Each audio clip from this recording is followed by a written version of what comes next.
ओम नमः शिवाय। दोस्तों, आपका हमारे चैनल पर स्वागत है।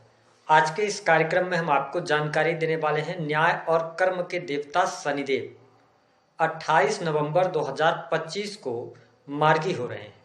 तो शनिदेव के मार्गी होने का प्रभाव कन्या राशि वालों पर किस प्रकार से पड़ने वाला है, शनिदेव मार्गी होकर आपके जीवन को किस प्रकार से प्रभावित करेंगे, कौन सी महत्वपूर्ण घटनाएं आपके जीवन में घटित होंगी और कौन से ऐसे 3 कार्य हैं जो भूल कर भी आपको इस समय अवधि के दौरान नहीं करना है, विस्तार से हम चर्चा करेंगे। तो आइए सबसे पहले ये जान लेते हैं कि शनिदेव कब मार्गी हो रहे हैं। तो कन्या राशि वालों, शनिदेव 28 नवंबर 2025 को देवगुरु बृहस्पति की राशि मीन राशि में मार्गी होंगे, यानी कि सीधी चाल चलेंगे और ये मार्गी अवस्था में 27 जुलाई 2026 तक रहने वाले हैं। यानी कि जब शनि अपनी सीधी चाल चल रहे हैं तो निश्चित तौर पर आपके जीवन को ये प्रभावित करेंगे, क्योंकि हमारे ज्योतिष शास्त्र में शनि को न्याय और कर्म का देवता कहा जाता है। ये न्यायकर्ता माने जाते हैं, साथ ही शनि को आपके कर्मों का भी ग्रह कहा जाता है। ऐसी स्थिति में जब शनिदेव मार्गी हो रहे हैं और आपके केंद्र भाव से गोचर कर रहे हैं तो निश्चित तौर पर शुभ फलों की प्राप्ति तो आपके लिए होगी, लेकिन यह भी जान लेना जरूरी है कि शनि बहुत धीमी गति से अपने फल को प्रदान करते हैं। शनि एक राशि में लगभग 2.5 वर्ष तक विचरण करते हैं। यदि हम शनि की बात करते हैं तो आपके जीवन में शनि का हम सबके जीवन पर बहुत ही गहराई से प्रभाव पड़ता है, क्योंकि इन्हें कार्य क्षेत्र का कारक कहा जाता है। शनि को दुख, कष्ट, पीड़ा, इसके साथ ही रात्रि काली वस्तुएं, ठेकेदारी के कार्य, कंस्ट्रक्शन लाइन हो गया, आपके करियर में जो स्टेबिलिटी प्राप्त होती है वो शनि से देखा जाता है। शनि को रोगों का भी कारक कहा जाता है। शनि जुडिशरी को भी प्रभावित करते हैं। ऐसी स्थिति में कन्या राशि वालों, शनि का यह मार्गी काल कहीं न कहीं से आपके लिए लाभदायक अवश्य सिद्ध होता नजर आएगा। विशेष तौर पर यदि देखा जाए तो सप्तम भाव से जब शनि का गोचर हो रहा है तो यह समय जो लोग बिजनेस व्यापार कर रहे हैं, कर्म क्षेत्र के लिए अच्छा रहने वाला है। अगर आप बिजनेस व्यापार से जुड़े हैं तो उसमें आपको लाभ मिलेगा। काफी लंबे समय से यदि आप कोई प्लान कर रहे थे, नए कार्य व्यवसाय के बारे में सोच रहे थे, नए कार्य व्यवसाय की शुरुआत करना चाह रहे थे, तो आपके लिए अब समय उपयुक्त रहेगा। आप नए कार्य व्यवसाय की शुरुआत कर सकते हैं। स्थितियां आपके लिए बेहतर रहेंगी। जो लोग पहले से ही बिजनेस व्यापार में हैं तो आपके काम कारोबार में तरक्की भी देखने को मिलेगी और रुके हुए कार्य आपके बनेंगे। पार्टनरशिप में यदि आप कार्य कर रहे हैं, कोई अनबन किसी भी प्रकार की समस्या का सामना करना पड़ रहा था तो निश्चित तौर पर उसमें आपको लाभ मिलेगा। आपको स्पष्ट कर दें कि कन्या राशि वालों, अब आपके लिए समय आपके पक्ष में आ रहा है।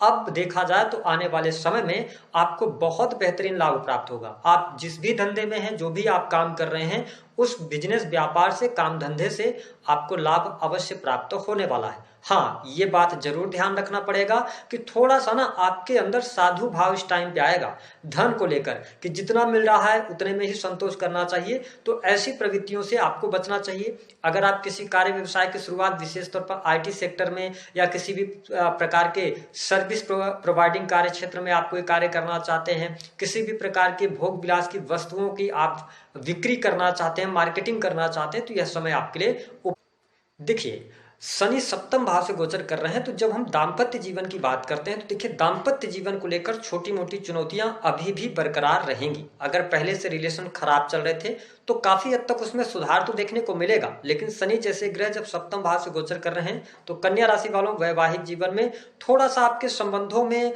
हम ये कह सकते हैं ना कि जो एक ताजगी होनी चाहिए उसकी कमी आप महसूस करेंगे, या जीवन साथी के प्रति खिन्नता पैदा हो सकती है, या किसी कारणवश एक दूसरे से दूर रहने का योग बनेगा। तो हालांकि अगर देखा जाए तो शनि जैसा ग्रह जब सप्तम भाव से गोचर करता है तो मैं यही कहता हूं कि पार्टनर से कोई भी बात आप छुपाइए नहीं।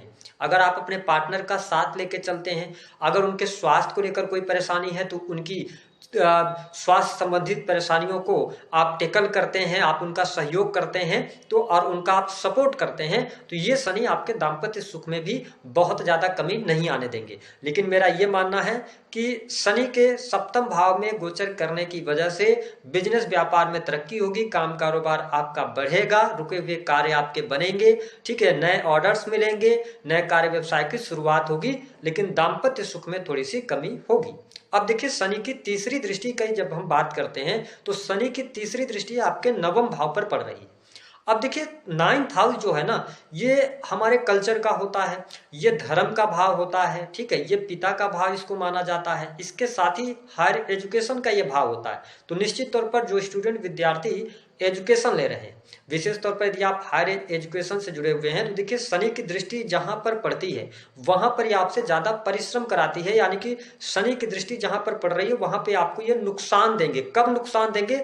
जब जहां पर इनकी दृष्टि पड़ रही है, अगर उस भाव से रिलेटेड चीजों को लेकर आप डिसिप्लिन नहीं रहेंगे, आप उस भाव से रिलेटेड चीजों को लेकर आप मेहनत नहीं करेंगे। तो कहने का यह मतलब है कि अगर आप स्टूडेंट हैं, विद्यार्थी हैं, आप हायर एजुकेशन ले रहे हैं, पढ़ाई लिखाई कर रहे हैं, तो आप जितनी मेहनत करेंगे, मेहनत के अनुरूप ही आपको इस समय अवधि के दौरान रिजल्ट प्राप्त होता नजर आएगा। नवम भाव में शनि की दृष्टि होने की वजह से यदि आप अपनी संस्कृति का, आप अपनी कल्चर का पालन नहीं करते, आप धर्म का पालन नहीं करते हैं, तो फिर भाग्य विहीन ये शनि आपको करते हैं। तो ऐसी स्थिति में भाग्य का यदि आपको सहयोग चाहिए तो अपनी संस्कृति, अपने धर्म का पालन आपको करना पड़ेगा। अगर आप लगातार धार्मिक बने रहते हैं तो भाग्य की जो कमी अभी तक आप महसूस कर रहे थे उसमें काफी हद तक आपको शुभता देखने को मिलने वाली है, यानी कि भाग्य का भी सहयोग मिलेगा। लेकिन शनि की तीसरी दृष्टि के प्रभाव के कारण आपके पिता के स्वास्थ्य के लिए ये बहुत अच्छा नहीं कहा जा सकता है। पिता के स्वास्थ्य में अप एंड डाउन लगा रहने वाला है। और आपको स्पष्ट कर दें कि कन्या राशि वालों, शनि की जब तीसरी दृष्टि नवम भाव पर पड़ रही है, तो अगर आप जुडिशरी के अंदर हैं, लॉ के अंदर हैं, तो आप ये ध्यान रखें कि अगर इस फील्ड से जुड़े हैं तो किसी भी व्यक्ति के साथ आप गलत किसी भी प्रकार से ना करें, अन्यथा ढैया आने वाली है आपकी 3 जून 2027 के बाद। तो इस समय अवधि के दौरान जो 9th हाउस से रिलेटेड चीजें हैं उसको लेकर आपको मेहनत भी करनी पड़ेगी और डिसिप्लिन भी आपको दिखाना पड़ेगा। अब अगर बात करें तो शनि की 7वीं दृष्टि का जो प्रभाव है ये आपके प्रथम भाव पर डालेंगे। तो ऐसी स्थिति में हम आपके लिए ये बात स्पष्ट कह सकते हैं कि जब ये वक्री हुए थे तो कहीं ना कहीं से आपकी परेशानियां ज्यादा ये बढ़ा दिए थे।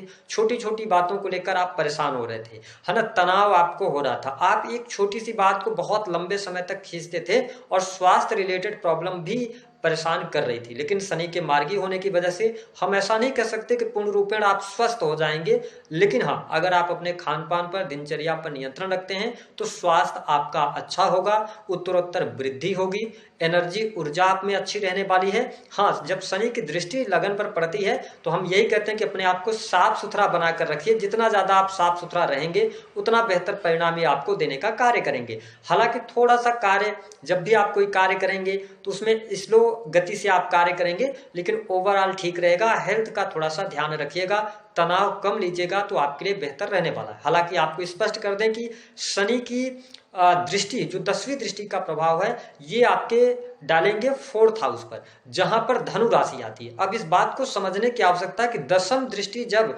4th हाउस पर है और देवगुरु बृहस्पति आपके केंद्र भाव 10वें भाव से गोचर करते हुए चौथे स्थान पर ये 7वीं दृष्टि, 4th भाव पर 7वीं दृष्टि डाल रहे हैं, तो ऐसी स्थिति में क्या होगा? निश्चित तौर पर आपके घर में शुभ और मांगलिक कार्यक्रम होंगे। शादी, विवाह, फंक्शन, ये सारे कार्यक्रम आपके घर में होंगे। भूमि, भवन, वाहन से संबंधित कार्य आपके संपन्न होंगे।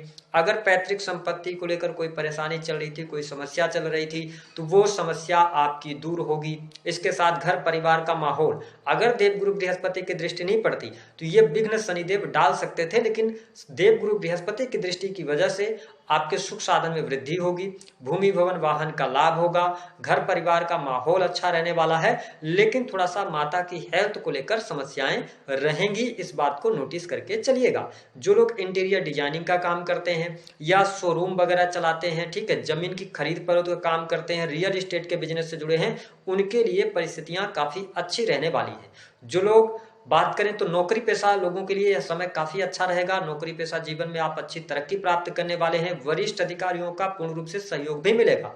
शनिदेव के मार्गी होने की वजह से प्रमोशन रुकी हुई थी, तो प्रमोशन के लिए अब आप प्रयास कीजिए, आपके लिए लाभकारी योग बन रहा है।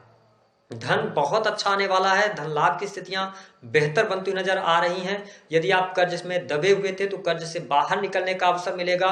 स्टूडेंट विद्यार्थियों के लिए कॉम्पिटिटिव एग्जाम के लिए समय बहुत बढ़िया है। अगर आप आईटी सेक्टर, टेक्निकल फील्ड, है ना, कंप्यूटर टेक्नोलॉजी से जुड़ी हुई किसी भी प्रकार के फील्ड से जुड़े हैं, आपका एग्जाम है, निश्चित तौर पर उसमें आपको सफलता प्राप्त होगी। शत्रु संबंधित समस्याएं आपकी समाप्त होती नजर आएंगी, क्योंकि आपके लिए राहु का भी सपोर्ट अच्छा मिलेगा। तो अगर किसी भी व्यक्ति से आपकी शत्रुता भी है, मनमुटाव भी है, या कोई व्यक्ति आपको परेशान भी कर रहा है, कन्या राशि वालों, उसको आप प्रकृति के ऊपर छोड़ दीजिएगा, ठीक है।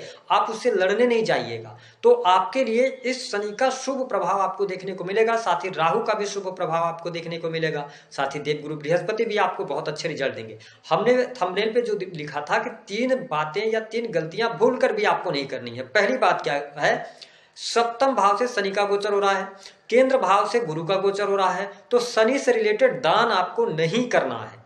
ये बात ध्यान रखिएगा, शनि से रिलेटेड दान आप नहीं कीजिएगा, ठीक है। बड़ों का सम्मान कीजिएगा, माता पिता की सेवा कीजिएगा, गरीब मजदूर वर्ग के लोगों की आप किसी भी प्रकार से हेल्प कर सकते हैं, लेकिन दान के तौर पर कोई भी चीज आपको नहीं देना है। दूसरी बात क्या है कि आपने ना 10th हाउस से जब जुपिटर का गोचर हो रहा है, तो जरूरत से ज्यादा भोले नहीं बनिएगा। इस टाइम फ्रेम के दौरान आपको प्रैक्टिकल, वैसे भी आप प्रैक्टिकल बहुत होते हैं, बहुत ही सोच विचार करके काम करते हैं, लेकिन कुछ ऐसे लोग आपसे जरूर टकराएंगे जो काफी इमोशनल, भावुक आपको करेंगे और आपसे जुड़कर आपका नुकसान करेंगे, अपना फायदा निकाल के जाएंगे। तो सजग रहिएगा, बहुत हेल्प के चक्कर में नहीं पड़िएगा इस समय अवधि के दौरान, और थोड़ा सा सेल्फिश होंगे तो अच्छा रहेगा।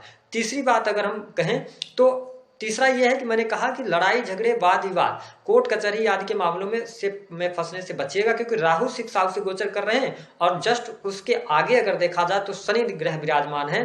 तो ऐसी स्थिति में वाद विवाद, लड़ाई झगड़े से जितना ज्यादा दूर रहेंगे उतना बेहतर परिणाम आपको देखने को मिलेगा। हालांकि संतान की स्थिति बेहतर दिखाई दे रही है, प्रेम संबंध आपके लिए अच्छा यहाँ पर दिखाई दे रहा है, ठीक है। प्रेमी प्रेमिकाओं के बीच में अच्छे रिलेशन रहेंगे। अगर आप कन्या लग्न या कन्या राशि के हैं तो देखिए शनि का गोचर सप्तम भाव से हो रहा है, और देवगुरु बृहस्पति भी 5 दिसंबर 2025 तक आपको सपोर्ट करेंगे। तो इस समय अवधि के दौरान अगर देखा जाए तो आपके लिए विवाह का भी योग बन रहा है, यानी चट मगनी पट ब्याह भी हो सकता है। अगर आपकी कुंडली में योग है, प्रॉमिस है, तो यही वो टाइम होगा 28 नवंबर से 5 दिसंबर। तो बहुत सारे कन्या लग्न या कन्या राशि वालों का विवाह भी इस समय अवधि के दौरान होता नजर आएगा। ओवरऑल शनि का मार्गी काल अगर कहा जाए तो कन्या राशि वालों, आपके जीवन में धन धान्य लेकर आ रहा है, स्थिरता पैदा होगी, घर परिवार में शुभ कार्यक्रम होंगे, खुशहाली आएगी, लेकिन थोड़ा सेहत का ध्यान रखें और किसी भी व्यक्ति को पैसे उधार ना दें। तो दी गई जानकारी पसंद आए तो वीडियो को लाइक करें।